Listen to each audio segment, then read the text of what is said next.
Salut à tous, c'est Adrien, soyez donc les bienvenus pour ce nouvel épisode du podcast Dunk Hebdo, un épisode très attendu, forcément un sujet qu'on ne pouvait plus éviter.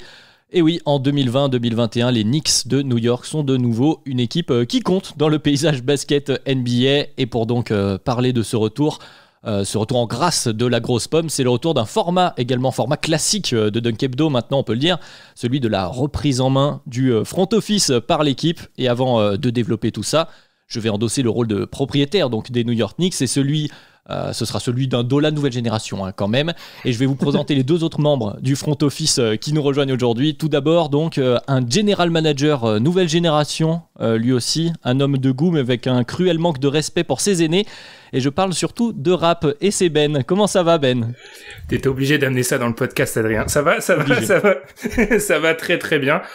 Content de refaire ce format et content d'accueillir les sophomores maintenant, bientôt 3e année dans ce format, parce que c'est la première fois qu'on le fait depuis votre arrivée. Donc c'est cool.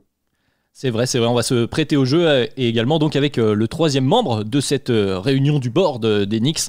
C'est celui qui sera donc le plus proche des joueurs, celui qui exploitera au maximum les capacités personnelles de chacun. C'est coach Madiane. Comment il va, Madiane ? Ça va en direct de Houston, Texas. Prépare le match de ce soir, mais il y a un petit podcast à enregistrer avant. Effectivement, un podcast à l'heure de la digestion du dimanche pour certains, mais au moins comme ça, moi je me sens au plus proche de mon rôle de propriétaire des Knicks.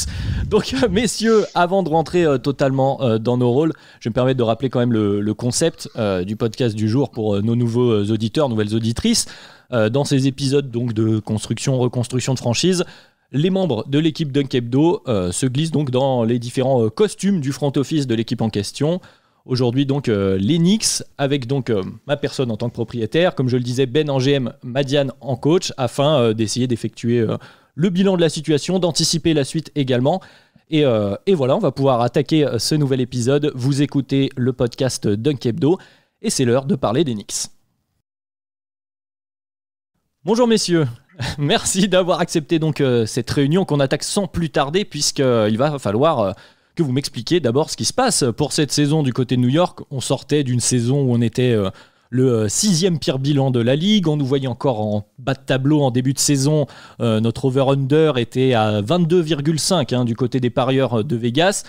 Nous voilà aujourd'hui 4e à l'Est. Je vois nos fans sur les réseaux sociaux qui s'enflamment de nouveau pour notre équipe des Knicks.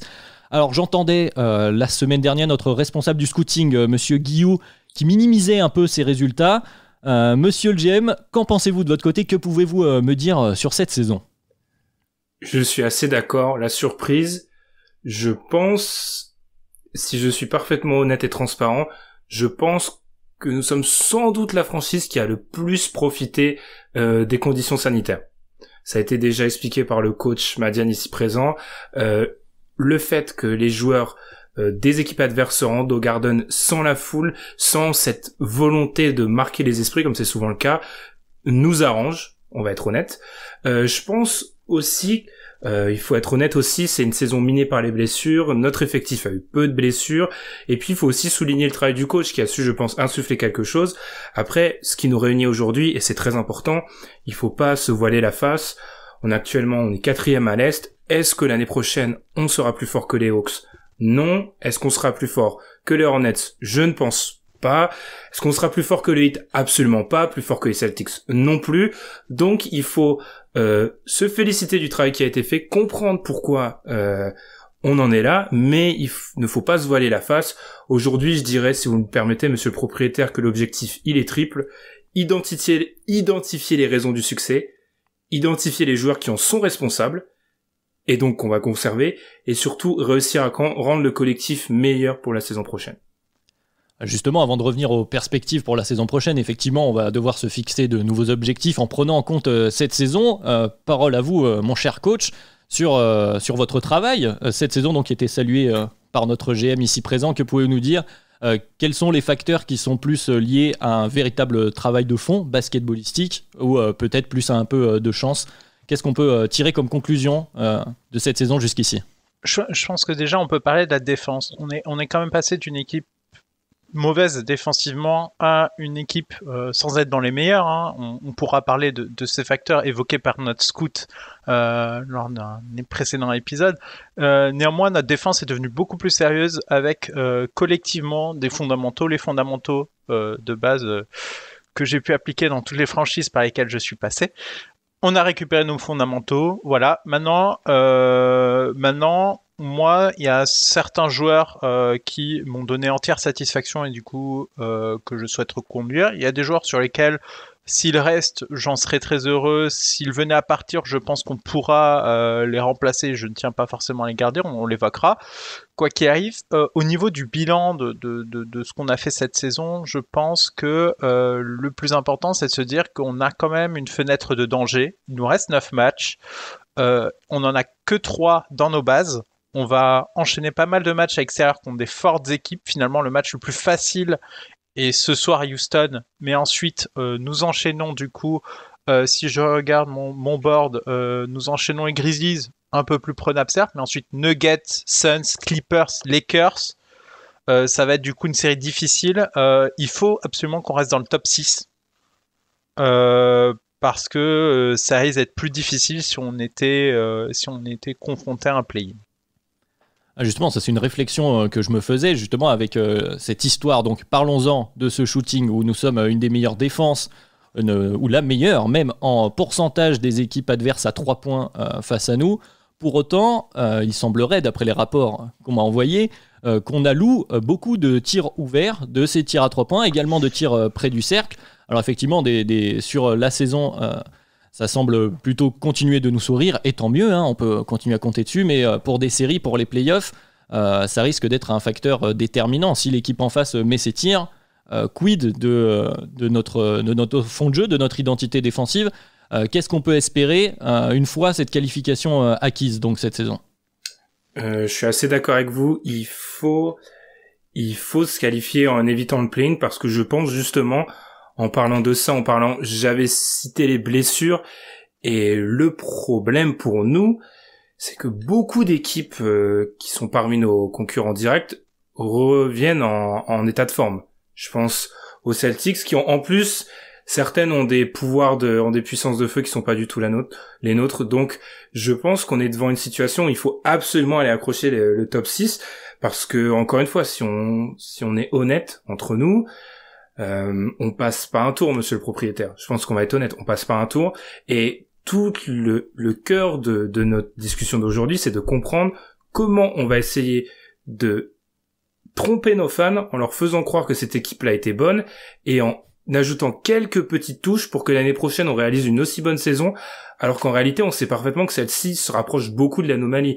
Que ce soit notre net rating ou beaucoup de stats avancées montrent que oui, il y a eu des événements qui ont tourné en notre faveur, et malheureusement sur une série de playoffs, je ne pense pas. Notre attaque est trop faible, elle est dans la mauvaise moitié de la NBA, donc il y a beaucoup d'éléments qui font que non, en playoffs ça risque d'être assez court, pour être honnête. Bon bah ouvrons cette discussion sur les éléments déterminants de notre saison, les éléments de l'effectif. J'entends par là, je vous redonne la parole, monsieur le coach, justement, qui sont les joueurs à mettre en avant, qui nous ont servi cette année à être, si on met de côté les anomalies statistiques, mais à retrouver une identité qui fait quand même notre succès populaire également cette saison, il faut le dire, on retrouve une certaine hype, comme on dit. Et donc quels sont ces joueurs sur lesquels on a pu compter, qu'on pourra retrouver également dans les playoffs, peut-être pour nous faire des matchs de référence pour les années futures, et surtout qu'on garderait l'année prochaine.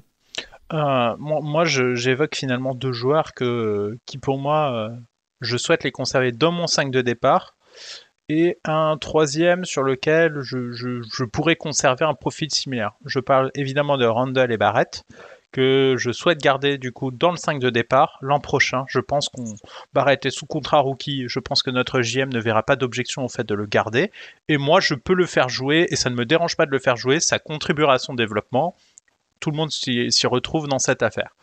Pour Randle, il a su être le leader de cette équipe, il nous a mené loin, il a montré un potentiel qu'il n'avait pas en arrivant au New York Knicks. On a pu lui confier les clés du camion, et clairement, je pense qu'il faut le conserver. Je sais que son contrat n'est pas totalement garanti, je pense qu'il faut pouvoir lui proposer quelque chose et voir envisager un peu plus loin avec lui.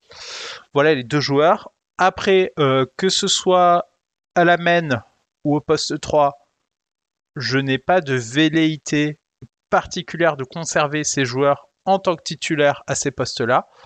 Je fais référence à Elfrid Payton et Reggie Bullock. Et au poste 5, j'ai fait jouer Mitchell Robinson. Malheureusement, il s'est blessé.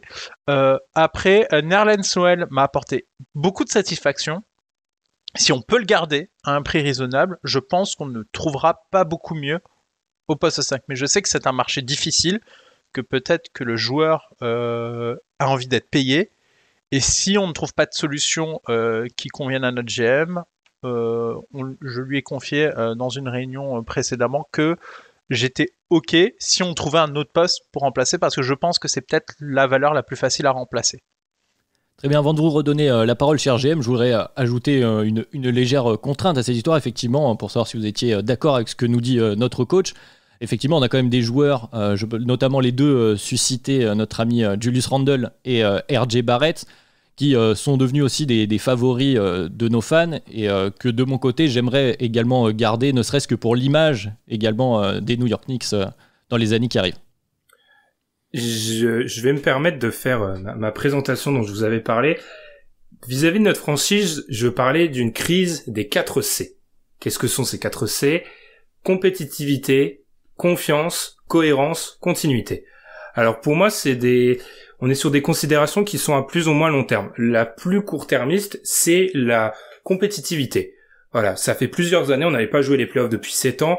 Vraisemblablement, on va soit les jouer, soit aller dans un play-in qui pourrait être dangereux. Mais en tout cas, à ce niveau-là, on retrouve une certaine cohérence, qui est un autre des critères. Le deuxième critère, c'est la continuité. Notre franchise, elle paye quoi depuis des années ? C'est le fait de constamment changer de cap. Donc, il n'y a aucune continuité dans notre effectif. Et d'année en année, ça se ressent comment ? Eh bien, actuellement, quand on va regarder notre effectif, messieurs, il y a très peu de joueurs, quasiment aucun d'ailleurs, qui est dans un contrat sur plusieurs années et qui n'est pas dans un contrat rookie. On n'a pas de joueurs signés sur plusieurs années, et c'est un de mes objectifs durant cette free agency de le faire, pour avoir ensuite des joueurs à échanger. Ensuite, quand je parle de cohérence, c'est un peu la même chose sur un plus long terme, c'est la capacité qu'on aura à, d'année en année, adapter notre projet. Et enfin, le plus important pour moi, c'est la confiance. On est une franchise qui ne re-signe pas, ou rarement, voire jamais, pas depuis 20 ans, ses choix de draft.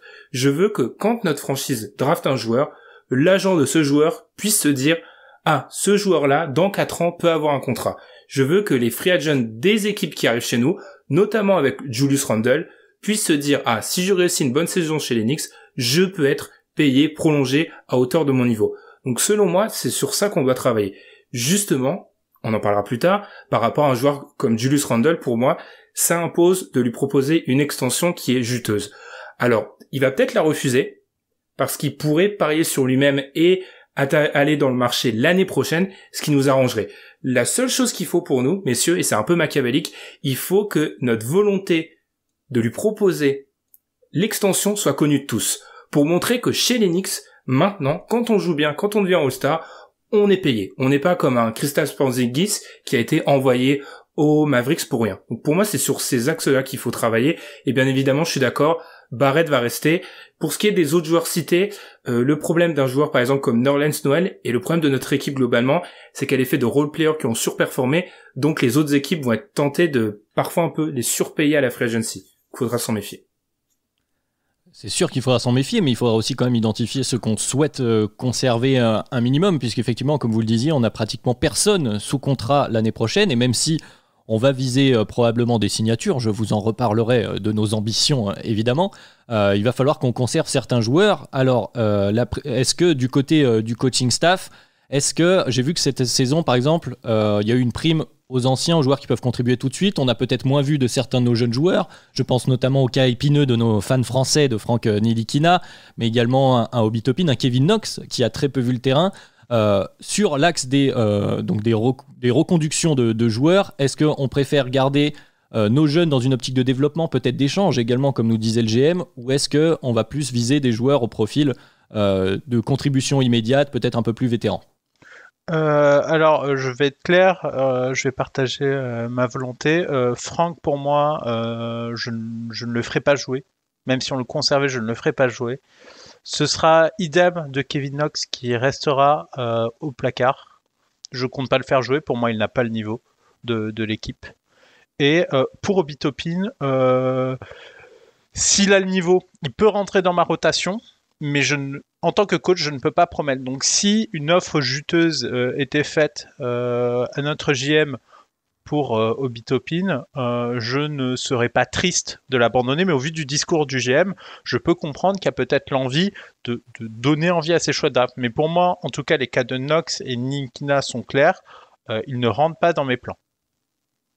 Très bien, du côté du GM, qu'est-ce qu'on en dit ? Vis-à-vis de Frank Ntilikina, il a un cap hold parce que c'est un free agent cette saison à 18 millions et demi. Donc je pense que pour un joueur qui a joué moins de 300 minutes cette saison, je suis totalement d'accord avec notre coach. Je pense qu'il faut mieux se séparer. Et encore une fois, dans l'image que l'on veut projeter en tant que franchise, le fait, voilà, qu'on ne s'accroche pas et qu'on ne s'accroche pas sur certains joueurs et qu'on soit capable de passer une étape, de clore un chapitre, ça peut être plutôt positif.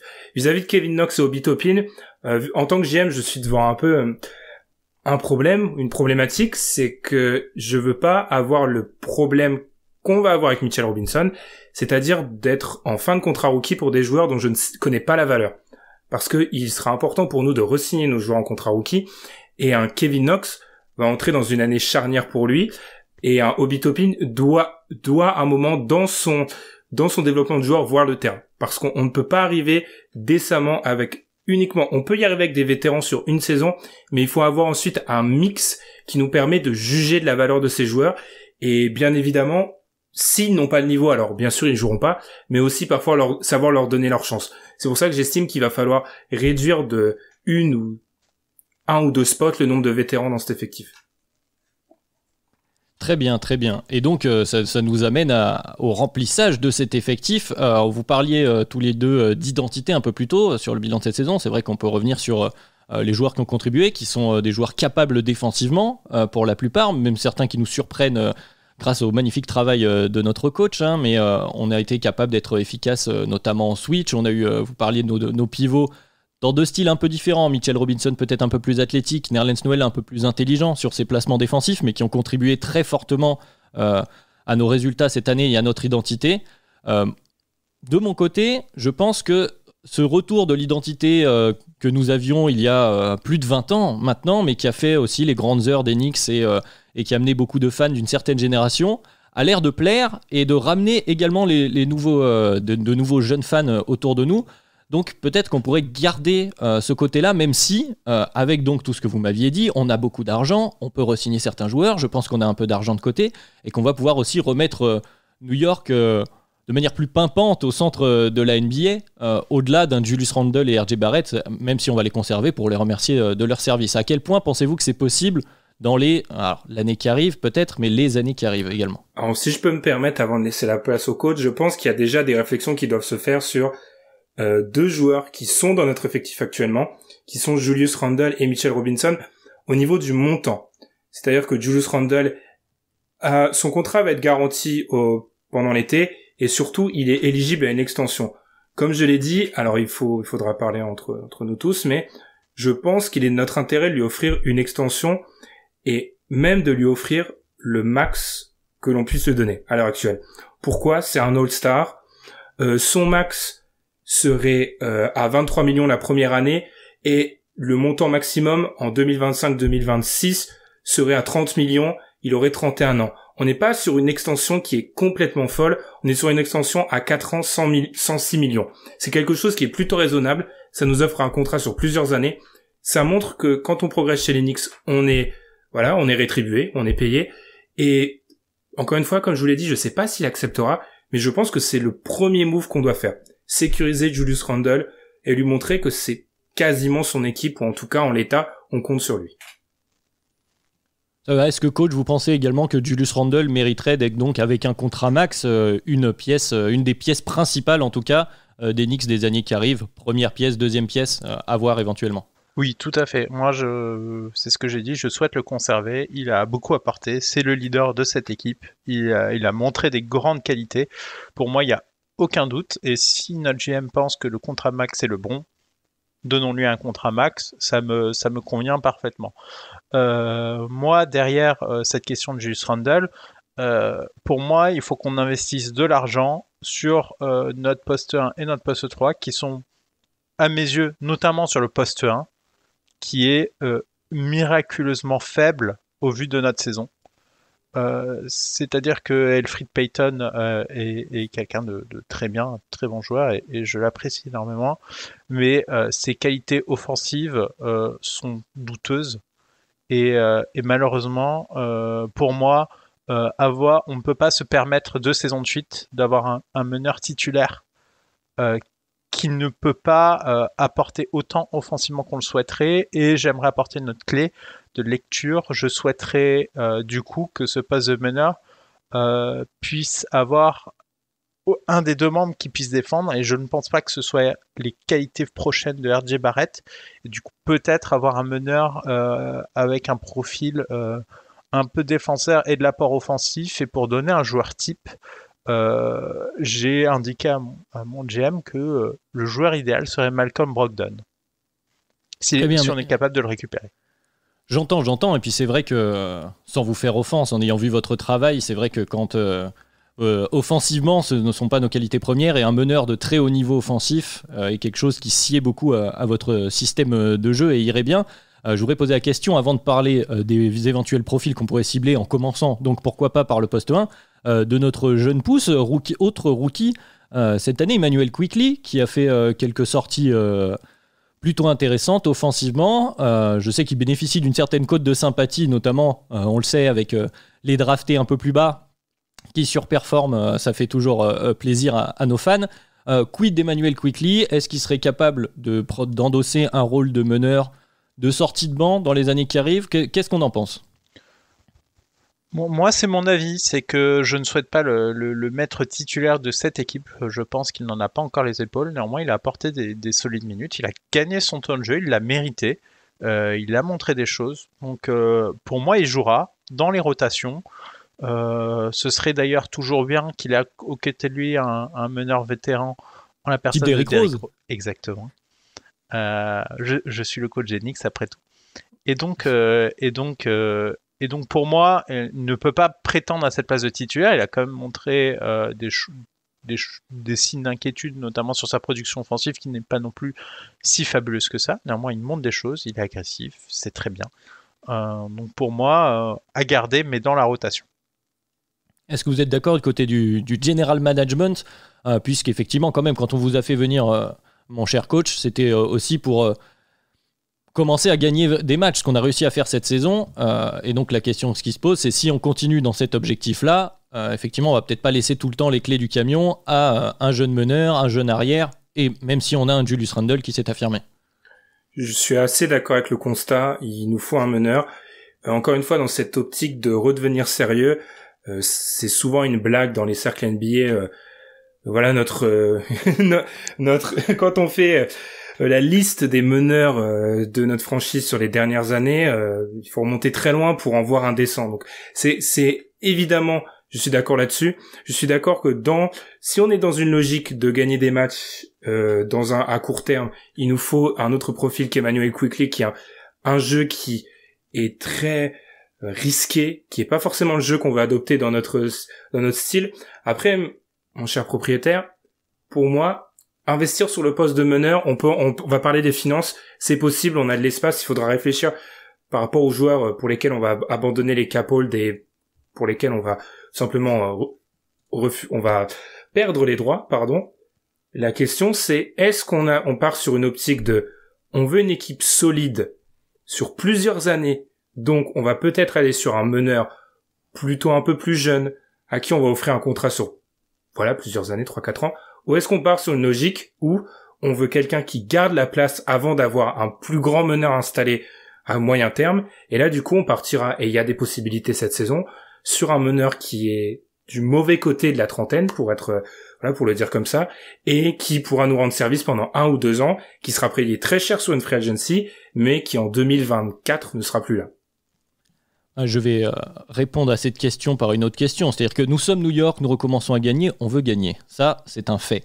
La question, c'est, est-ce que, comme vous me l'avez dit, et je vais vous suivre dans ce cas-là, nous allons quand même essayer d'avoir une certaine cohérence à court terme en en continuant notre construction autour de Julius Randle et d'RJ Barrett, est-ce que on peut gagner avec une équipe avec donc en option 2, 3, Julius Randle et RJ Barrett? Si oui, all-in. Sinon, j'entends qu'on puisse délayer encore sur 4-5 ans. Alors, peut-être pas trop long, mais qu'effectivement, qu'on essaye de voir à moyen terme ce qu'on est capable de faire pour qu'à terme, New York redevienne à la fois attractif, ce qu'on est en train d'être, et également un contender sérieux pour le titre régulièrement en NBA. Je vais donner la parole ensuite au coach qui est au contact quotidien de ces joueurs. Je pense que tout dépend où on met la barre pour gagner. Si gagner, c'est gagner une série de playoffs, on peut pas préjuger de la progression des joueurs dont on a parlé, mais je ne pense pas. En toute honnêteté, je pense pas. Mais mon plan reste de coller plus ou moins à ce qu'ont pu faire nos voisins ennemis des Nets. Et les Nets ont eu une période où ils ont su rester sérieux. Je pense que c'est dans notre intérêt de continuer à payer ces joueurs-là, avoir des joueurs signés sur plusieurs années, que l'on pourra échanger au moment où on devient sérieux, où la crise des 4C aura été résolue. Et là, on pourra viser très haut. Julius Randle, RJ Barrett, je pense que si on fait les petits ajouts cette intersaison, on peut viser le play-in l'année prochaine. On est à l'Est, il reste le Magic, il reste les Cavs, il reste les Pistons. J'ai déjà cité 3 équipes. On est devant ces équipes-là, on est 12e. On est qu'à 2 places du play-in, donc ça va très vite. Donc je pense que si vous voulez avoir des matchs importants au Garden, on peut partir sur ce noyau-là. Je laisse la place au coach. Moi, je pense clairement qu'au vu de notre faiblesse relative, notamment au poste 1, avec le bon ajout, on pourrait essayer de maintenir le même sérieux et la même forme sur des conditions moins favorables la saison prochaine. Je pense que ce groupe pourrait, en passant d'un Elfrid Payton à un bien meilleur meneur, vraiment progresser énormément et du coup progresser d'autant que tous nos adversaires progresseront l'an prochain. Et il ne faut pas oublier qu'on n'est pas à l'abri que certains de nos adversaires dans cette course puissent glisser également. Et donc c'est à nous d'essayer de progresser suffisamment pour compenser la hausse de la concurrence qui arrivera. Si je peux me permettre une petite chose. Actuellement NBA, ça a été écrit par plusieurs insiders, on a 7 ou 8 équipes qui sont en all-in. 7 ou 8 équipes qui ont tout mis pour le titre. Si on attend, ce qu'on va faire, ces équipes-là vont imploser à un moment. Et nous, au moment où elles vont imploser, ou au moment où elles vont vouloir se reformuler, se redessiner, c'est dans notre intérêt d'avoir des joueurs à très forte plus-value qui vont être des joueurs. Qu'est-ce que veulent ces équipes-là? Elles veulent des joueurs qui shootent, qui défendent. On va, avec notre culture, on va leur offrir ça. Avec certains des joueurs que j'ai ciblés, on leur offrira ça, et ça nous fera la possibilité d'échanger. Parce que notre franchise a un vrai problème, c'est qu'elle est en incapacité d'échanger. Donc je pense que, en gardant ce corps-là, comme l'a dit le coach, on peut faire des choses. Alors je vais être honnête avec vous, je vous promets pas un avantage du terrain, je vous promets pas ça. Mais on est New York, faisons comme les Nets, attendons 3-4 ans, et ensuite on va capitaliser et attirer un gros joueur. Zion. Alors,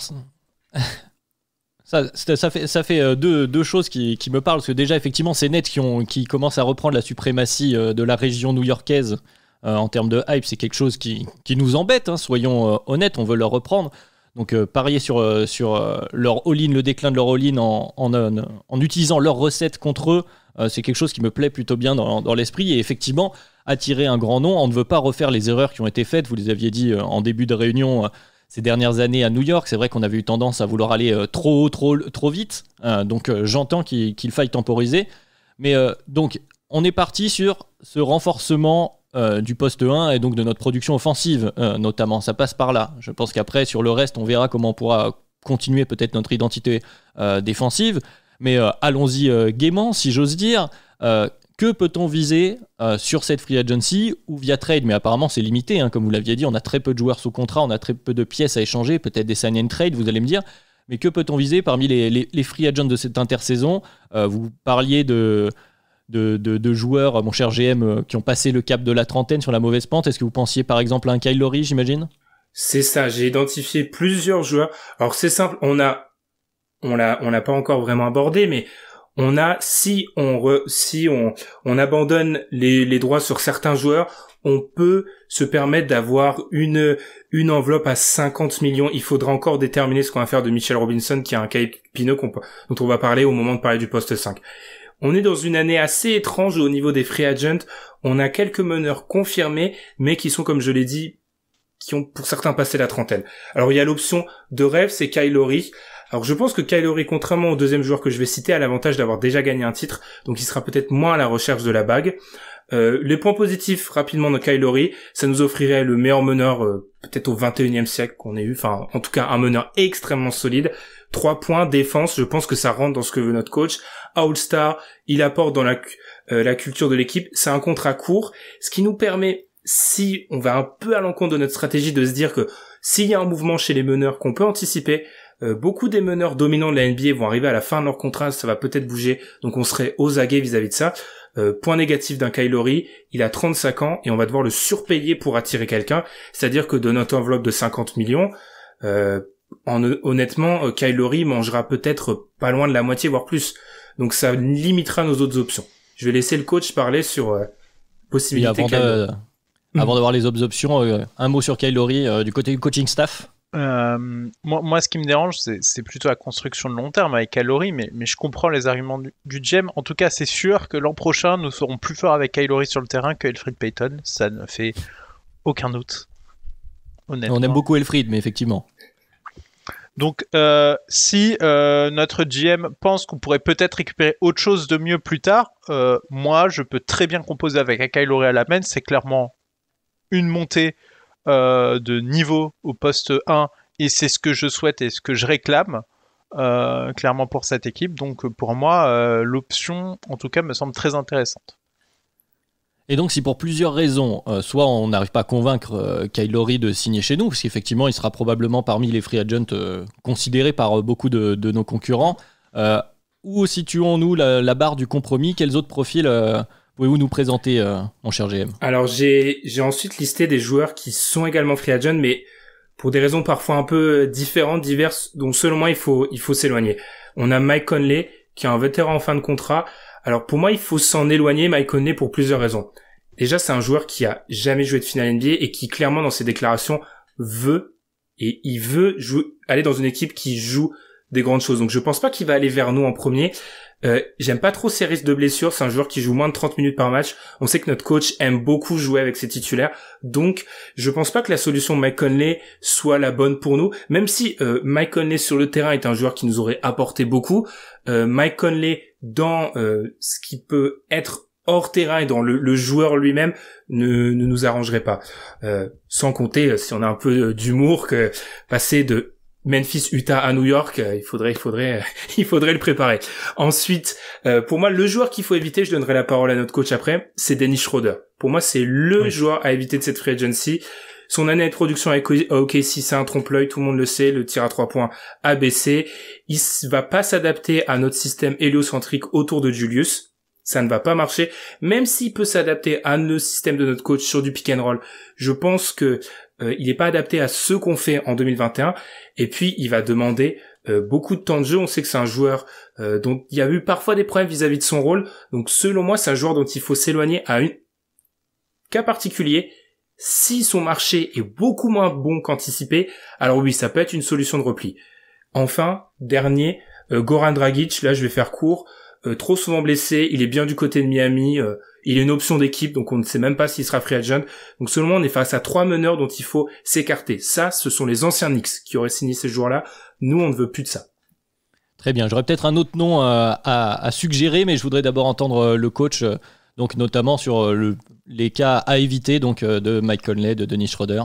Moi, je souscris pour Mike Conley pour les mêmes raisons, et pour Dennis Schroeder. Et dans mon système, en fait, mon meneur n'est pas la pièce centrale avec la balle, parce que je vais la laisser à Randle et à Barrett. Et donc, j'ai besoin d'une capacité à être dangereux sans le ballon, ce qui n'est pas forcément la première force de ce joueur. Et j'ai peur aussi que dans le cadre discipliné que je souhaite imposer à la défense, qu'il n'ait pas la rigueur requise pour appliquer à la lettre les consignes. J'ai pu le voir par mes expériences passées que quand les joueurs ne veulent pas appliquer les consignes à la lettre, ça peut très vite passer d'une défense correcte à une défense catastrophique. Très bien, donc je vais rajouter un nom, je vais vous le soumettre, mon cher GM, et puis vous me direz également, monsieur le coach, ce que vous en pensez. C'est que nous avons un certain Lonzo Ball qui est agent libre restreint cet été. Lonzo Ball qui bénéficie d'une certaine cote de popularité. Alors, aimé, mal aimé, mais en tout cas, son nom fait parler, qu'on pourrait retrouver donc de manière très sympathique dans un maillot des Knicks, qui est donc agent restreint. On ne sait pas exactement combien nos amis des Pélicans sont prêts à mettre sur son cas.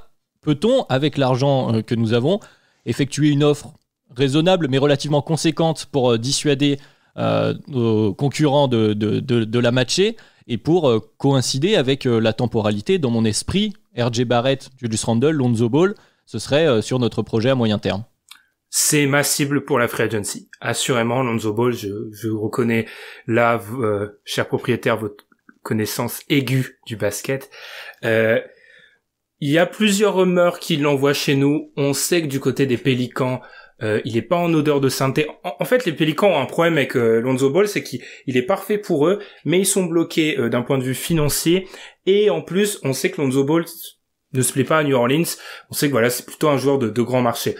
Selon moi, il rentre un peu dans beaucoup des choses qu'on veut faire. C'est-à-dire que c'est un joueur qui viendrait apporter, alors pas de la création au scoring, mais au niveau des qualités de passe, et je trouve que c'est parfois quelque chose qui peut manquer dans notre système. C'est un joueur aussi qui a le potentiel pour être très bon en défense. On l'avait vu très bon en défense du côté des Lakers, ça a un peu baissé. À voir dans un collectif défensif, parce qu'on sait que du côté de la Nouvelle-Orléans, ça ne défend pas. Donc je pense que dans notre coach parlait d'un joueur capable de défense sur les deux postes. Lonzo Ball peut switcher sur 3 postes presque. Donc on est vraiment sur quelque chose de très positif. Le seul point négatif pour moi, alors entre guillemets, il y en a 3 si on veut. Est-ce qu'on veut le premier, il est free agent restrictif, c'est-à-dire qu'il va falloir offrir de l'argent. Visiblement, il veut 20 millions par an. C'est-à-dire qu'il faut se préparer mentalement si on fait ça, si on l'ajoute à la prolongation, de Julius Randle. Il faut se préparer d'ici 2 ans à avoir 50 millions sur Julius Randle et Lonzo Ball. C'est-à-dire il faut se préparer à avoir 40% de notre salary cap sur ces 2 jours-là. Je sais pas si on est prêt à faire ça. Deuxième point négatif, est-ce qu'on veut vraiment se bloquer avec Lonzo Ball sur 3-4 ans, quand on sait que peut-être qu'on deviendra une équipe cohérente? Point positif, ça fait quand même un contrat qui sera facilement échangeable. Dernier point, j'aime pas avoir ce genre de réflexion vis-à-vis de ce joueur-là, mais on veut être une équipe sérieuse, on va être une équipe de col bleu comme on l'était dans les années 90. Je ne veux pas de LeVar Ball près de ma franchise. Alors il y a le petit frère à 2 heures d'avion, c'est parfait, mais c'est pas le genre de personnage que je souhaite voir proche des Knicks. Le point positif, c'est qu'il a l'air de s'être calmé, mais à voir. Bon, avant de redonner la parole au coach, effectivement, sur ce côté spectaculaire de LeVar Ball, ça nous offrirait des images probablement encore.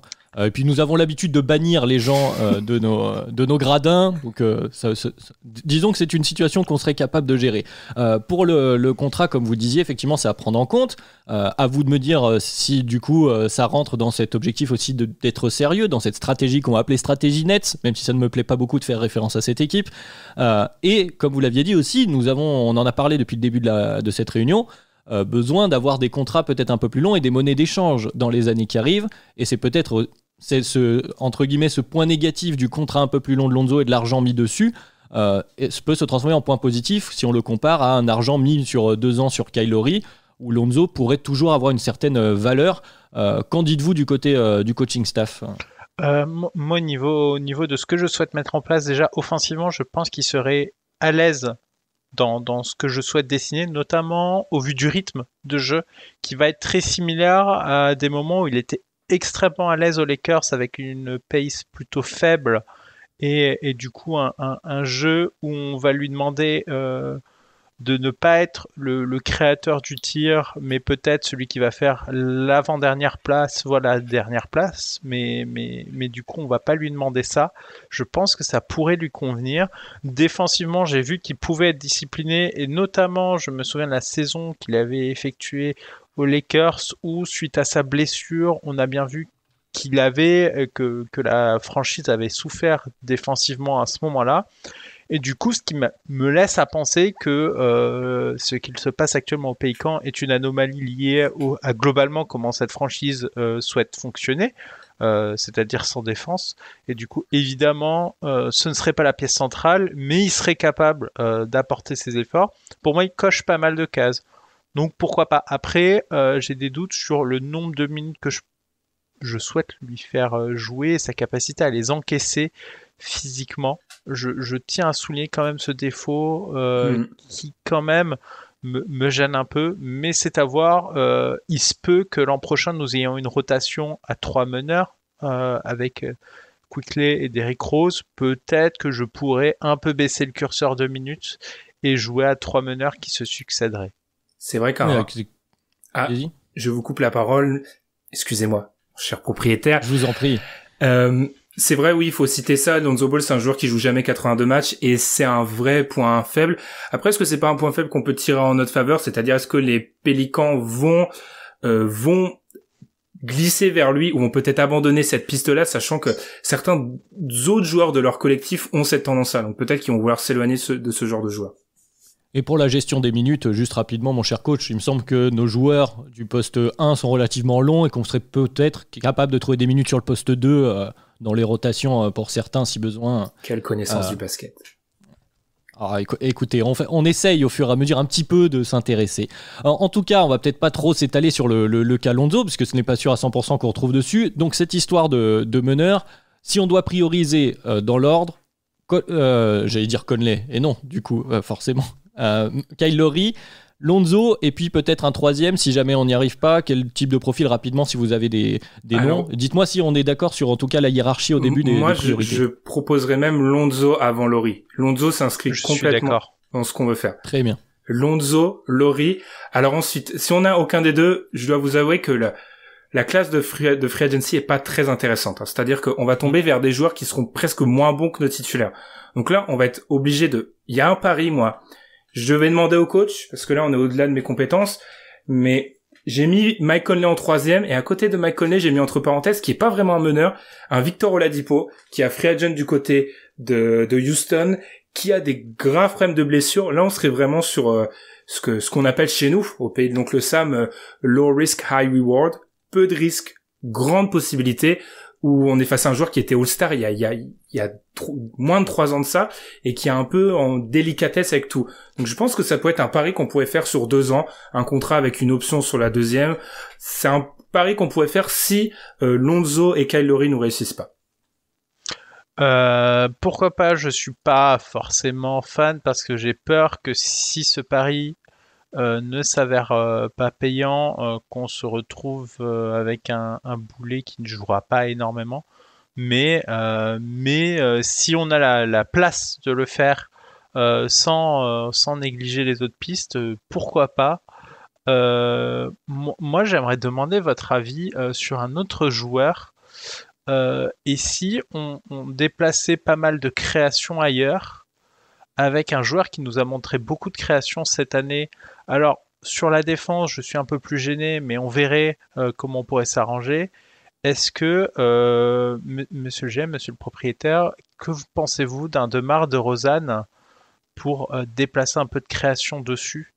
Que pensez-vous de lui? Je pourrais le faire jouer effectivement du coup plutôt autour du poste 3, mais il pourrait avoir la balle, faire de la création. Je trouverais ça intéressant et ça permettrait de diversifier nos menaces. Alors au tir extérieur notamment, il n'apporterait pas grand-chose, et dans ce cas il faudrait un pur tireur sur les postes arrière, et pourquoi pas un meneur dans ce cas-là. Et ça permettrait de résoudre nos problèmes si aucune de nos options viables ne venait à être validée.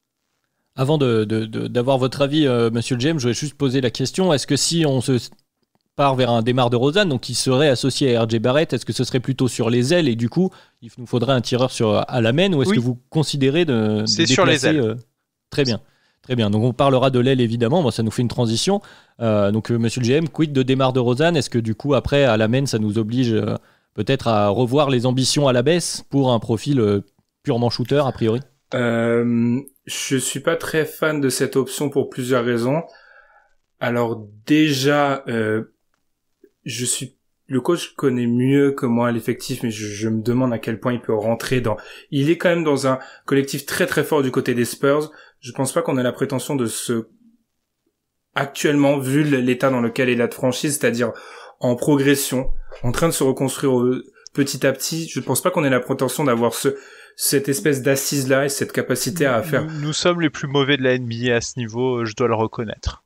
Et ensuite, mon problème, c'est qu'en tant que GM, si je pense moyen terme, voire long terme, en faisant ça, on vient couper un de nos postes ou certaines de nos positions, on a les plus jeunes joueurs. C'est-à-dire que là où Immanuel Quickley, si on le laisse en 6e homme, on lui laissera 20 minutes par match. Si on rajoute un DeMar DeRozan, on commence à avoir, même si je sais qu'il rentre pas complètement dans les plans de notre coach, on commence à arriver à un moment où on aura du Kevin Knox, du Obi Toppin qui auront des rotations beaucoup trop et des joueurs beaucoup trop forts vis-à-vis d'eux. Donc c'est pas forcément le genre de joueur que je veux voir dans notre équipe. Puis aussi d'un point de vue personnel que DeMar DeRozan a été un joueur. Enfin, je trouve qu'il a peut-être trouvé une certaine paix aux Spurs et je sais pas une piste qui m'intéresse vraiment. Surtout que, encore une fois, si on pense à notre volonté de signer des contrats longs, DeMar DeRozan, on va le signer pendant 2 ans et il aura aucune valeur de transfert. Là où d'autres ailiers en auront. C'est un peu l'avis que j'avais. Et puis effectivement, le dernier point que vous avez dit sur la paix qu'a trouvé DeMar DeRozan, on se souvient de son Players Tribune. Je suis pas sûr que de le réexposer aux Knicks soit un bienfait pour lui et donc a posteriori pour nous. Donc peut-être que... alors, on le garde de côté éventuellement, ça peut être une piste à creuser si besoin dans cette free agency, mais peut-être qu'on va garder cette idée de... admettons, Lonzo, Laurie à la main, et donc il nous faut renforcer les ailes d'une certaine façon. Il nous faut du shoot dans cet effectif a priori, avant également de parler de notre problématique de nos jeunes intérieurs. Rapidement, messieurs, qu'est-ce que nous pourrions cibler pour compléter tout ça à cette free agency? Alors, je me suis concentré sur la free agency, on pourra parler de trade après. Alors, ce joueur-là n'est pas vraiment un 3, mais c'est un 2-3, et dans un monde idéal, si on arrive à attirer Lonzo Ball, on peut être sur un poste 1-2-3 où en fait les joueurs peuvent switcher en défense de manière infinie. Ces deux joueurs qui m'attirent, c'est un Norman Powell. Alors, il faut être honnête, si on attire Norman Powell et Lonzo Ball, on sera financièrement dans une situation où on aura 8 ou 9 millions pour le reste. Après, ça dépendra des cap holds auxquels on va renoncer, mais on serait dans une situation parce qu'un joueur comme Norman Powell a dit qu'il voulait 20 millions. Donc si on ajoute ça aux 20 millions que voulait un Lonzo Ball, même si au début de leur contrat, on sera sur des contrats qui vont augmenter, on aura 35, 37, 38 millions sur les deux. J'aime bien Norman Powell parce que c'est un joueur qui shoot, c'est un joueur qui défend. Je pense qu'on n'a pas besoin d'aller plus loin et on y reviendra plus tard. Il a le même agent que Mitchell Robinson. Donc si on peut envoyer un message clair aux agents en disant qu'on est capable de re-signer ce joueur et pendant le même été, on va prolonger un Mitchell Robinson, ça peut être plutôt intéressant. En dehors de cela, il y a des joueurs, pour moi, sur l'aile, il faut tenter des paris. L'aile est un poste à la free agency où on surpaye tellement qu'on n'est pas en capacité d'aller chercher. Kawhi Leonard ne le sera probablement pas, je pense. J'ai pensé à 2 noms. Un Kelly Oubre, qui est en perdition du côté des Warriors. Les Warriors n'ont pas la capacité financière de le re-signer. C'est un joueur qui nous coûtera pas très cher, il connaît la conférence Est. J'adore, je vous avoue, le côté communication, swag papi, wave papi. Très New York. on aime ça, on aime ce que peut apporter Kelly Oubre. Puis c'est un joueur qui a prouvé des choses du côté de Phoenix avant de partir du côté de Golden State. Et un autre joueur, alors il a une option joueur, je ne pense pas qu'il va l'activer, mais c'est un pari. Là, on est vraiment sur le pari, c'est Josh Richardson. Il est perdu depuis 2 ans. Il est vraiment perdu et je pense que c'est une option pour laquelle on paiera pas très cher. Alors, quitte à aller le chercher en trade, je ne sais pas, mais là, on est clairement sur une option où on achète la valeur de Josh Richardson au plus bas. Je pense honnêtement on peut pas en tirer de mauvaises choses. Voilà. Très bien, avant de laisser la parole à notre coach, j'ajouterai juste un nom, un ailier avec du shoot. Bon, un peu moins de défense, mais il y a toujours Carmelo Anthony qui existe dans cette ligue, si jamais vous voulez l'envisager. Mais je vous laisse la parole. Malheureusement, j'aimerais bien que notre poste 3 défende. Donc, je me permets de dire que Carmelo ne rentre pas du coup dans mes plans. Et de toute façon, je pense qu'il ne peut pas jouer à autre chose que le poste 4 actuellement, de par son manque de capacité défensive. Qu'il a et donc Powell Oubre. Je suis très fan de l'option Norman Powell, hein, on va pas se mentir, je pense que c'est le meilleur joueur cité par notre GM à date, mais l'option Kelly Oubre, s'il faut choisir ou mettre plus d'argent, je préfère mettre beaucoup plus d'argent sur le poste 1 et du coup tenter le pari Kelly Oubre. Je tiens juste à signaler que si on tentait un pari, dans ce cas, j'aimerais bien garder Reggie Bullock dans le roster parce qu'il pourrait servir en rotation et que dans le pire des cas, il nous a montré qu'en tant que titulaire, il n'était pas mauvais. Alors certes, c'est comme à notre poste 1, ça a fait l'affaire cette année. L'an prochain, je ne suis pas sûr que ça puisse nous permettre d'être au bon niveau, au niveau où on souhaite être. Néanmoins, si on est en mode pari, Kelly Oubre me paraît un pari moins dangereux. Mais par exemple, Josh Richardson, ça peut être dangereux pour nous. Dans ce cas, tentons un pari en gardant Reggie Bullock dans notre effectif. Monsieur le GM, vous êtes plutôt d'accord. En gros, on conditionne comment dire, la valeur du pari, le risque du pari à nos capacités à signer sur l'Amen. C'est ça, c'est totalement ça. Parce que la free agency est typiquement pas l'endroit où il faut aller chercher un ailier. C'est pas le bon endroit, tout simplement parce que on va surpayer un joueur, comme j'ai pu le dire. Et je pense qu'on n'est pas en capacité, on n'est pas encore au moment où dans notre schéma de reconstruction, on doit surpayer un joueur.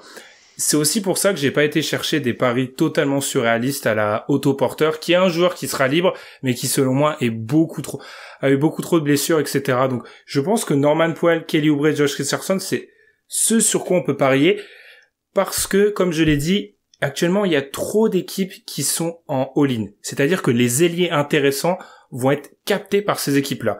Si on se retrouve dans un an, bien sûr que je peux vous dire qu'on pourrait aller gratter un Jeremy Grant. Peut-être. Si on a été cohérent, etc. Mais là, on n'est pas l'environnement est pas assez sain pour nous pour aller chercher ça. Donc oui. Après moi, la question que je veux poser au coach, c'est si on parie sur un Kelly Oubre, est-ce que vous préférez avoir un Kyle Lowry ou un Lonzo Ball sur la main? Moi, je trouve que le 5, Lonzo Ball, RJ Barrett, si on part ensuite sur du Kelly Oubre, sur du Julius Randle et sur du Mitchell Robinson, je trouve que ça commence, c'est long, c'est athlétique, ça peut défendre. Je trouve que c'est plutôt cohérent. Oui, moi clairement, avec Lonzo Ball, la formule me plaît énormément et clairement pour moi dans la hiérarchie à la main, Lonzo Ball se dégage clairement parce que en plus on pourrait le garder longtemps avec nous et faire quelque chose, ou même si on loupait le coche l'an prochain, ce que je n'espère pas, on pourrait l'avoir l'année d'après en continuant sur notre lancée. Donc clairement oui, moi ça me plaît beaucoup plus avec l'option Lonzo Ball. Après, avec l'option Kyle Lowry, on peut se dire aussi que on peut avoir un environnement aussi plus simple pour le pari.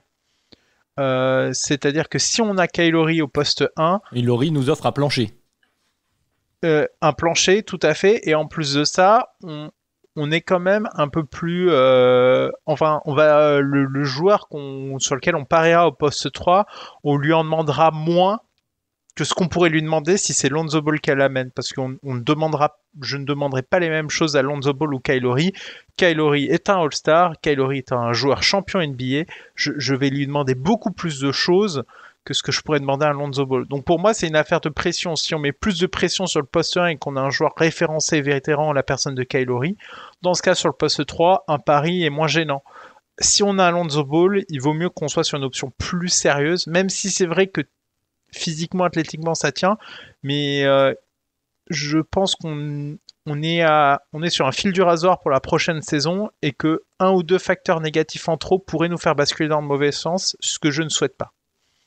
Très bien, donc avançons, on a un peu cité les noms principaux, peut-être qu'on pourra reciter ensuite des plus petits contrats, des plus petites ambitions pour remplir l'effectif à la fin, mais il faut qu'on s'attelle au dernier point crucial, on va dire, de ce 5 qu'on n'a pas encore tranché, même si, monsieur le GM, vous évoquiez la possibilité d'avoir comme pivot titulaire Mitchell Robinson. Il y a cette question, donc Mitchell Robinson qui avait montré des belles choses en ce début d'année, qui s'est, comme l'a rappelé le coach en début de réunion, blessé. Nous avions la chance finalement d'avoir Nerlens Noel sur le banc qui a très bien rempli le rôle. Donc la question qui se pose, c'est continuons-nous autour de Mitchell Robinson? Est-ce qu'il ne peut pas servir sinon d'une certaine façon d'une monnaie d'échange? Je pense qu'il a une certaine valeur. Ou est-ce que nous devons renouveler notre confiance à Nerlens Noel pour service rendu, ou peut-être aller ailleurs? Je ne sais pas, comment le voyez-vous, mon cher GM, tout d'abord? Alors la difficulté pour Mitchell Robinson, c'est qu'on a avec nous un deuxième tour de draft, donc on peut lui garantir son contrat. Le problème, c'est qu'en gros, messieurs, soit on va sur une restricted free agency, donc un marché restrictif cette année, soit on va sur un marché non restrictif l'année prochaine, en lui activant son option. Je pense, en l'état, qu'on aurait beaucoup plus à gagner en le re-signant dès cet été. Ça peut paraître risqué, mais je préfère le re-signer cet été, lui donner ma confiance, pas sur le contrat le plus exorbitant du monde, mais en tout cas lui prouver qu'on veut lui donner le poste de pivot titulaire, parce que selon moi, il faut lui donner le poste de pivot titulaire, c'est avec lui qu'on fera la meilleure plus-value. Nerlens Noel, à OKC, à New York, ça a été un joueur qui a toujours brillé par son contrat entre guillemets pas cher, qui a fait croire dans l'esprit de beaucoup de GM NBA qu'on pouvait trouver un pivot défensif pas cher. En réalité, quand on se planche sur les options, les viables, les remplacements, il n'y en a pas beaucoup. Donc je veux parier sur un Mitchell Robinson, lui faire signer une extension pour lui prouver que, voilà, on est les Knicks, on le veut lui, et ensuite, comme je sais que notre coach est souvent attaché à des joueurs qu'il a déjà connus, je pense qu'en termes de backup, on pourrait aller lui offrir un Gorgui Dieng. C'est-à-dire un joueur qui est, certes, un vétéran, mais il va tirer à 3 points, il sera très bon dans la défense collective, je pense qu'il serait ravi d'aller à New York. Enfin, on aura un profil qui, je pense, plairait à notre coach et qui me permettrait aussi peut-être d'alléger certains vétérans. Je pense à un Taj Gibson qui a 35 ans et qui, peut-être, je pense qu'il serait bien de se séparer. Donc voilà, on garde Mitchell Robinson, on lui donne les responsabilités, on met Gorgui Dieng. L'environnement pivot fait qu'il y a tellement de possibilités à l'intérieur de la saison que si jamais Mitchell Robinson, malheureusement, a une autre blessure, on irait chercher quelqu'un d'autre. Mais je pense que c'est sur cet axe-là qu'on doit avancer. Monsieur le coach, j'imagine que vous voudriez bien garder Taj Gibson. Je n'y vois aucune exception au minimum. Mais sur le cas du pivot titulaire, les rotations, effectivement, on ouvre les pistes. Hein. C'est bien que c'est important aussi de citer des noms pour la rotation au poste de pivot. Mais là, la question pour l'instant centrale est celle de notre pivot titulaire. Et finalement, effectivement, la question c'est renouveler la confiance à Mitchell Robinson, ce sera notre pivot titulaire à moyen terme, ou s'ouvrir d'autres options, soit en gardant Nerlens Noel, soit aller voir ailleurs. Qu'en pensez-vous ? Moi, j'ai pas eu de souci avec le début de saison de Mitchell Robinson, et s'il avait été en bonne santé toute la saison, il aurait joué. Il a joué, il a apporté satisfaction, il a gagné ses galons. Alors Nerlens a été bon sur cette fin de saison, il n'y a pas de sujet avec Nerlens Noel, mais si mon GM me dit qu'il sera difficile de garder Nerlens Noel, mais que Mitchell Robinson, en le signant dès cette saison, on peut le garder. Moi je dis, gardons Mitchell Robinson, il a apporté satisfaction, et on espère que tout ira bien, mais je n'ai pas de doute au vu de son poste et du skill set qu'il propose. Je ne pense pas que sa blessure posera problème et qu'il ne va pas revenir à un niveau convenable. Concernant la suite, alors l'option Gorgui Dieng me plaît énormément, hein. Évidemment, moi je veux refaire mes anciennes équipes partout où je passe, mais si on est capable de garder Nerlens Noel, j'en serai très heureux. Je sais que ce sera peut-être difficile, mais il faut pas se dire que le marché sera forcément fermé. Si ça se trouve, les équipes ne proposeront pas un énorme contrat à Nerlens Noel, donc il faudra qu'on se mette d'accord entre nous sur peut-être un cap à ne pas dépasser, mais re-signer Nerlens Noel, notre GM l'a bien dit, c'est pas si commun dans la NBA d'avoir un joueur aussi bon, polyvalent et intelligent défensivement au poste 5. Moi je trouve qu'il apporte quand même extrême satisfaction à voir, mais je pense qu'il voudra être payé. Oui, je pense aussi, justement, j'allais poser cette question à notre cher GM, parce que bon, si nous prenons votre théorie, nous offrons une prolongation à Mitchell Robinson dès cet été. Ce qui est l'objectif, c'est combien lui proposons-nous ? Puisque si nous gardons notre théorie d'essayer de garder entre 35 et 40 millions de notre cap pour notre poste de meneur et notre poste à l'aile. Il nous reste 10-15 grand maximum millions à mettre sur l'ensemble de l'effectif. Donc combien pouvons-nous nous permettre de proposer à Mitchell Robinson, sachant, comme vous le disiez, qu'il peut aussi également s'attendre à être payé tout simplement une fois free agent. Je pense que là, messieurs, il faut peut-être faire un rapide rappel d'où on est financièrement pour ensuite voir ce qu'on peut faire. Alors, on a 60 millions dans le cap l'année prochaine pour Julius Randle, R.J. Barrett, Obi Toppin, Kevin Knox, Emmanuel Quickley, Mitchell Robinson et North Peel, qui est un joueur qui aura pas beaucoup d'importance dans la rotation de notre cher coach. On est à 60 millions, le cap est à 112, donc on a 52 théoriquement, parce que là, il faut qu'on paie les cap hold. Donc les fameux cap hold, je pense qu'on est tous d'accord pour dire qu'on va renoncer à celui de Frank Ntilikina à 18 millions 5. On va renoncer à celui d'Elfrid Payton à 6 millions. On va renoncer, je pense qu'il est bon pour nous de renoncer à celui d'Alec Burks à 7 millions. Il y a un débat qui se pose vis-à-vis de Derrick Rose. Selon moi, 9 millions, il faut l'abandonner aussi. Je pense que sur le marché actuel, Derrick Rose n'aura pas 9 millions. Donc on peut abandonner son cap hold également. Taj Gibson, je vois qu'il y a un certain intérêt du côté de notre coach. Il est à 1 million. Pourrais le garder, je pourrais faire un effort avec vous, coach. Et Nerlens Noel aussi, je pense qu'il faut l'abandonner, ce qui nous fait le seul cap hold qui nous resterait, on serait sur celui de Reggie Bullock, qui est important pour notre effectif, on est d'accord. Ce qui fait donc que des 52 millions théoriques qu'on avait, il en resterait 47, environ, 45. On part sur un Lonzo Ball qui va être à 17, 18 la première année, 19, disons 20, si on est vraiment ambitieux, il nous en reste 27. Kelly Oubre sera pas à plus de 15. Ce qui nous laisse une enveloppe, comme vous l'avez dit, de 10 à 15. Je pense honnêtement que Mitchell Robinson, il faut lui offrir entre cette fourchette-là, entre 10 et 15. C'est un pari qu'on peut faire sur 3-4 années. Je vous avoue qu'il y a une prise de risque assez incroyable. Il y a une vraie prise de risque. Le problème, c'est qu'on est dans une situation où nos jeunes joueurs, il faut les re-signer. Et si on veut faire de la plus-value, avoir des valeurs de trade pour des stars dans plusieurs années, il va falloir re-signer ce joueur-là. Donc pour moi, Mitchell Robinson à 4 ans, 45 millions, ça peut se faire. Très bien. Au niveau du coaching, staff, ce récapitulatif vous va à peu près. Évidemment, ensuite, il faudra remplir l'effectif avec d'autres noms qu'on pourra lancer rapidement, évoquer rapidement pour la suite. Oui, je tiens juste toujours à signaler que nous payons Joachim Noah la saison prochaine. C'était important de le signaler. Et on le salue. Très bonne retraite à toi, Joachim. Tu m'as beaucoup servi aux Chicago Bulls. C'était magnifique. Donc à partir de là, oui, on peut partir de cette base-là. De toute façon, moi, au-delà d'une rotation à 8-9, je vais pas forcément faire jouer plus que ça les joueurs. Donc on peut se maintenir sur 8 à 9 joueurs compétitifs. Et après, à partir de là, on complétera avec ce qu'on complétera. De toute façon, sauf blessure, ils ne verront pas le terrain. Donc on peut partir sur ce principe. Je tiens à avancer avant de laisser la parole au propriétaire. Le coach a cité un élément très important. Derrick Rose, Tom Thibodeau a encore une fois ressuscité sa carrière, plus ou moins. Taj Gibson, il y a un lien de filiation très fort. Le fait que le coach a un lien si fort avec ses anciens joueurs fait que il peut servir d'aimant pour eux. C'est-à-dire que Derrick Rose, même si on ne le propose plus, je suis pas sûr qu'il ira dans une autre situation. Taj Gibson, pareil. Gorgui Dieng, ça va nous donner un pouvoir d'attraction qui sera réel. Donc je pense qu'on peut parier sur ces anciens joueurs pour les vétérans, et ensuite tenter nos paris à la free agency. Voilà. Très bien, ça me va sur ce point-là, ce début d'effectif me plaît, il faudra quand même le remplir, même si vous le disiez, voilà, on n'est pas à l'abri des blessures, on a été épargné cette année, il faut quand même y penser l'année prochaine. Donc parmi les quelques free agents au minimum qu'on pourrait signer, qu'est-ce qui vous tente, sur quel poste? Alors on a parlé évidemment de la rotation au poste de pivot, si nous renonçons à Nerlens, c'est très peu probable qu'on puisse signer Nerlens en ayant proposé l'extension à Mitchell Robinson. Donc on avait cette idée peut-être de Gorgui Dieng en plus de Taj, ce qui nous fait la rotation au poste 4-5 plutôt remplie. Nous avons Reggie Bullock, vous l'avez dit, qu'on souhaite conserver sur les extérieurs. Emmanuel Quickley donc à la main.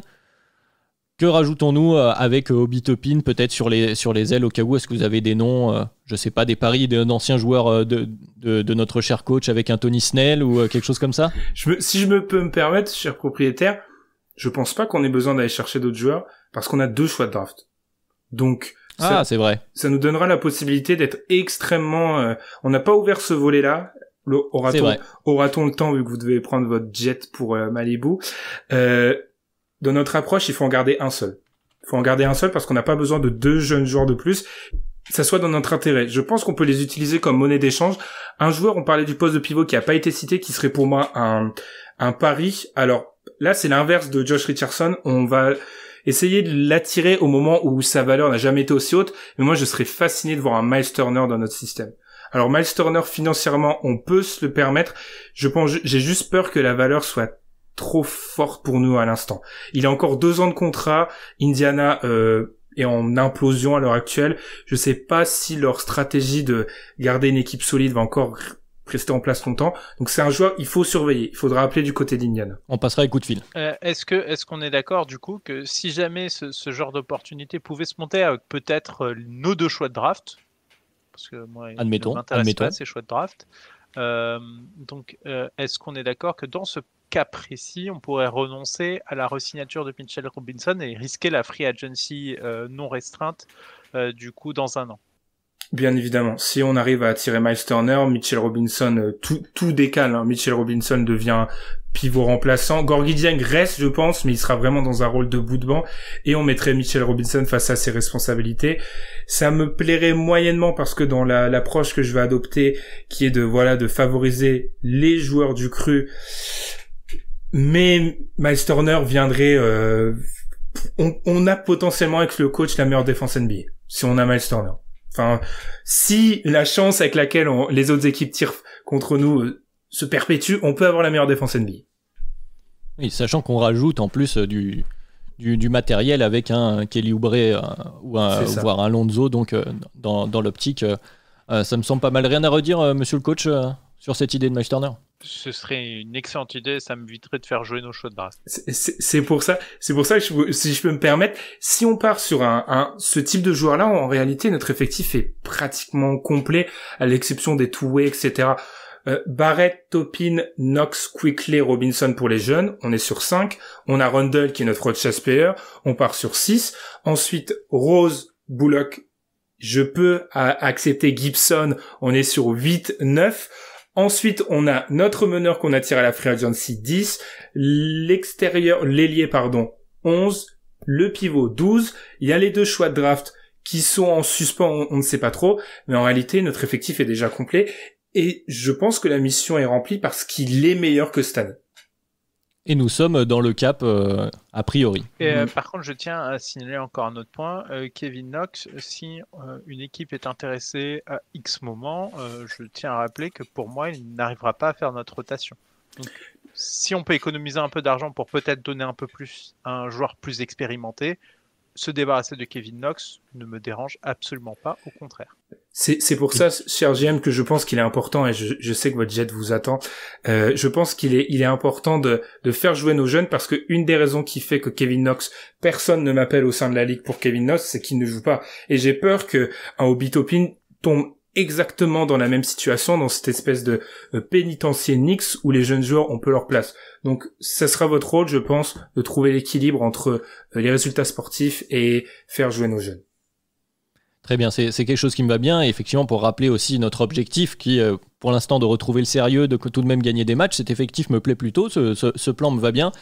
Juste une légère question du coup sur le moyen terme, sur les 3-4 ans, une fois que peut-être d'autres équipes seront dans un cycle descendant ou à la fin d'un cycle, à ce moment-là, que faire de nos choix de draft à venir? Est-ce que vous comptez, mon cher Liam, les garder peut-être pour à un moment donné pouvoir faire ce fameux all-in, rattirer une grande star à New York et retrouver la place qui est la nôtre? Idéalement, on réussit à échanger un des choix de draft. En fait, je veux toujours avoir ces 2 choix de draft qui peuvent être là pour un échange.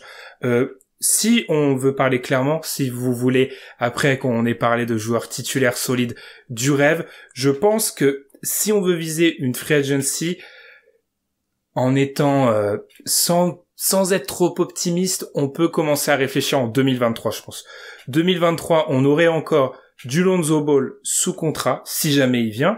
On aurait un Kelly Oubre qu'on aurait signé sur plusieurs années, et on aurait certains de nos jeunes qu'on aurait re-signés. On aurait un groupe de jeunes joueurs plutôt attirants, et là, qu'est-ce qu'on peut espérer attirer? Un joueur qui est dans sa sortie de contrat, qui peut-être pas dans l'objectif d'un gagné. C'est pour ça qu'un Bradley Beal est plaisant. Le problème, c'est que je pense que la temporalité de Bradley Beal ne colle pas forcément à la nôtre, mais il nous faudrait ce type de joueur-là.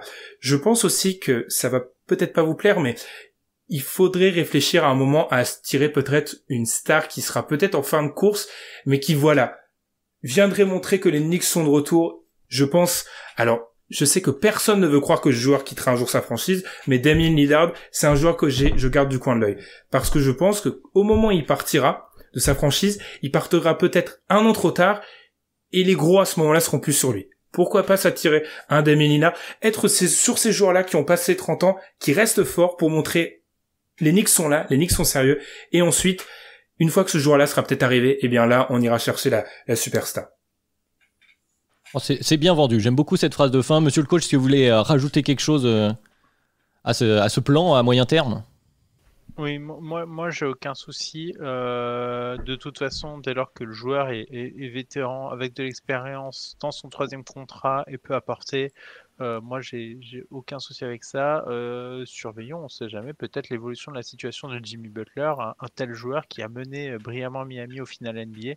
Si on pouvait l'avoir en tant que coach des Knicks, hein, évidemment, toujours. Effectivement. Et je pense, et pour terminer, je pense qu'il est très important dans le cas d'un Jimmy Butler, des joueurs qui amènent une attitude. On veut, pour notre équipe, on veut soit de la défense, soit ce petit côté Knicks que peut avoir un Kelly Oubre. Il y a certains types de joueurs, je pense, pour rester dans notre cohérence, dans notre continuité, qu'on doit éviter. Et retrouver notre identité également, ce qu'on disait. Moi, ce plan me va bien. Kelly Oubre symbolisera cette volonté de Knicks dans les années futures, de la défense et du swag. C'est parfait. On va pouvoir peut-être conclure cette réunion, messieurs, sortir du rôle, reprendre celui de podcasteur, puisque bon, on a un peu explosé le chrono, on va pas se mentir, on se prend vite au jeu. Au début, on ne sait pas trop aller, et puis finalement, on a envie de continuer et de vraiment prendre ce rôle. Ce fut très, très difficile parfois, mais j'ai trop regardé les Knicks la jouer. Ouais, bon, est-ce qu'on peut faire un rapide bilan? Bon, on l'a fait en restant dans les rôles, mais grosso modo... de notre point de vue finalement, en discutant malgré qu'on soit dans des rôles, bon, l'objectif des Knicks c'est de retrouver le sérieux. On en parlait un peu dans le podcast également sur les petits gros marchés, et puis vous l'aviez évoqué rapidement la semaine dernière pendant le live, de retrouver ce sérieux, de redevenir attractif, notamment pour les free agents, mais aussi à moyen terme, voilà, retrouver leur position simplement de place forte du basket NBA, et ensuite voilà, modérer les ambitions trop rapides qui a été leur problème ces 20 dernières années finalement. Et moi je tiens à souligner que les voies d'amélioration de l'effectif, et là on l'a bien vu, en fait elles sont réelles, elles sont plutôt grandes en fait. Elles sont multiples aussi. Moi je trouve qu'ils sont peut-être au carrefour de faire des erreurs. Oui, là c'est vraiment l'intersaison sur laquelle il faut pas se louper. Parce que là, ils sont dans la bonne dynamique, dans la bonne saison, peu de contrats finalement restants, les joueurs à garder sont parfaitement identifiés, les postes à renforcer, je trouve. Enfin, clairement, ils ont besoin d'un poste 1 décent, et il n'y a pas 10 000 solutions. Tu améliores ton poste 1 et ça te fait monter de niveau très fort parce que...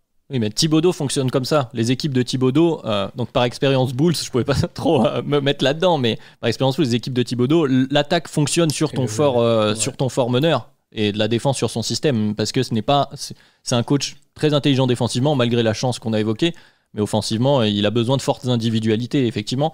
Mais je rejoins, je te laisserai Ben en parler, effectivement, ils sont à un moment où risqué, entre guillemets, parce que malheureusement pour eux, cette saison d'anomalie qui s'est super bien passée, alors ça fait aussi partie des causes, mais elle se passe sans public, sans leurs fans, sans le Madison Square Garden. Et en fait, ce qu'il leur faut à tout prix, c'est que l'année prochaine, ils arrivent à garder cette hype au Madison Square Garden pour vraiment relancer cette machine Knicks. Et donc c'est là où pour moi, il y a un risque à cette intersaison, il va pas falloir se manquer. Alors je suis moyennement d'accord avec vous, parce que il y a peu de pièges. Cette année, il n'y a pas Kevin Durant à la free agency, il n'y a pas Kyrie Irving, on peut pas nous faire des montages-collages avec Zion, Kyrie et Kevin Durant du côté des Knicks. Cette année, il y a peu de pièges. C'est ce que je me suis dit en regardant les listes de joueurs free agent. Par exemple, quand on regarde les meneurs, si parmi les joueurs à qui ils peuvent donner de l'argent, à part, et j'ai très peur qu'ils le fassent, donner de l'argent à Dennis Schroeder, donner de l'argent à Kyle Lowry serait pas une erreur. Mike Conley, je pense qu'il sera pas il va pas considérer les Knicks, mais le payer en soi, ce serait pas une erreur. Tout dépend de la longueur. Et Lonzo Ball, serait intéressant. Lonzo Ball, tu seras obligé de le surpayer. Dans notre simulation, on a même été un peu light sur Lonzo Ball. Je serais pas étonné que tu sois obligé de monter. Tu dois monter un peu plus, ouais. Et du coup, je pense qu'il y a peu d'erreurs. Pareil pour la plupart des postes, en fait, il y a peu de pièges pour eux. Donc, je suis d'accord que ils sont à un tournant, mais contrairement à d'habitude, il y a moins de Il y a pas une star pimpante avec un risque c'est d'écrasage. Ça, il y en a pas cette année. Un Marbury, quoi, pour schématiser. Il y a personne. On regarde, ils vont pas mettre de l'argent sur John Collins parce que John Collins, ils ont Randle, donc ça aurait aucun sens. Donc, il y a peu de pièges pour eux, et dans cette free agency-là, la seconde classe de joueurs est vraiment, c'est juste des titulaires. Donc, il n'y a pas vraiment de risque. J'ai peur du statu quo, en fait. C'est-à-dire de se dire qu'on va pouvoir continuer comme ça et que ça va encore marcher. Alors que, moi je trouve quand même que l'effectif, c'est... Ah bah sur le papier, il est pas fou, hein. Ils nous ont surpris, hein. C'est vrai que cette saison, a posteriori, tout le monde dit, ah bah oui, c'est Thibodeau, il fait jouer... Je recite Alan, il fait jouer les titulaires 40 minutes et ça gagne. Et effectivement, en soi, a posteriori, ça semble pas pour une surprise, mais a priori, personne l'avait vu venir non plus quand même. Peyton est meneur titulaire quand même dans cette équipe. Oui, mais parce qu'il défend. Mais moi, j'ai cru qu'il avait progressé. Hein. Je vous jure. Hein. Enfin, j'ai eu l'impression qu'il... à Tom Thibodeau, là. Non, mais on parle à moi, mais c'est-à-dire que a priori, moi, je m'étais dit, bon, je les avais pas vus depuis quelques matchs, et je me suis dit, non, mais en vrai, Elfrid Payton, ça doit être mieux. Et je regarde, et pas tant. Non, c'est juste qu'il défend, et ça lui va. Et après, son attaque, elle est basée, Thibodeau, comme je te disais, sur les individualités. Il se trouve que du coup, il donne la balle à Barrett et Randle. Et voilà. Non, mais ils sont très très bas. J'ai plus le stat sous les yeux, mais leur offensive rating sont dans les pires de ligue. Mais la vraie question, ça va être aussi la pérennité du job de Thibodeau, parce que tu vois bien, aussi, nous on a été respectueux, mais tu vois bien qu'il y a un moment où sur certaines individualités, le GM il peut pas être d'accord avec Thibodeau. C'est pour ça que lui donner le rôle de président des opérations basket à Minnesota, c'était une hérésie, parce que Thibodeau il pense, c'est même plus du court terme, il pense à ses miel pops du lendemain. Enfin on est vraiment sur du court terme, et le GM, enfin tu vois, en tant que GM on peut pas te dire Obi Toppin il va pas jouer, parce que c'est mon premier tour de draft de l'année d'avant, l'autre il pique, il est obligé de jouer à un moment. Donc c'est pour ça que je pense que Thibodeau, il fera 2-3 saisons chez eux, mais la prochaine bonne équipe des Knicks, on a l'habitude de dire ça, je pense pas qu'il la verra. C'est ça, Thibodeau, il est dans la temporalité il est là pour remettre le sérieux. C'est ça. Et merci pour les travaux. Mais comme ça s'est passé aux Nets récemment. Hein. Ouais, mais j'ai peut-être été caricatural à certains instants, mais c'était vraiment ça. C'est-à-dire que je pense que les 2 tours des Knicks, je ne sais pas qui seront ces joueurs, mais s'ils voient le terrain l'an prochain, s'ils sont là et qu'ils voient le terrain pas mal avec Thibodeau, ce sera parce qu'ils sont bons de manière assez surprenante dès leur première saison. Oui, non, mais comme l'a fait un Quickly cette année, c'est comme ça que fonctionne Thibodeau, mais ça dépend aussi de la free agency, de tout ça. Mais le débat peut s'éterniser. Je dirais juste un truc, parce qu'il y a plus de chrono. Hein. Là, on est... Ah oui, là on est... ça fait bien longtemps qu'on a oublié ça. Au moins les fans des Knicks seront contents. C'est ça. Le truc, c'est que si tu draftes un mec, tu le draftes sur quel poste? T'as 1, t'as Quickly, 2, t'as Barrett, 3, t'as Knox, 4, t'as Toppin, 5, t'as Robinson. À l'aile, parce que je suis désolé, mais Knox, je vois pas comment il sort du placard dans lequel il est actuellement. Et ça, je peux l'entendre, mais... Alors Alan est spécialiste de draft, on connaît pas assez la draft personnellement, mais surtout avec le choix à la hauteur qui sera, vu que vraisemblablement les Knicks vont en playoff, pour moi c'est pas un joueur d'impact, t'as pas intérêt à le garder. Le pick a plus de valeur en tant que pick qu'en tant que joueur, quoi. A priori, ouais.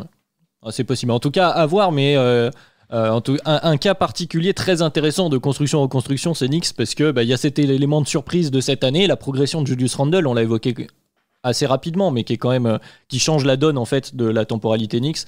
Donc voilà, suspense pour cette fin de saison. On leur souhaite quand même de faire les playoffs, ce serait mérité après ce parcours-là, même si ça risque de ne pas gagner grand-chose.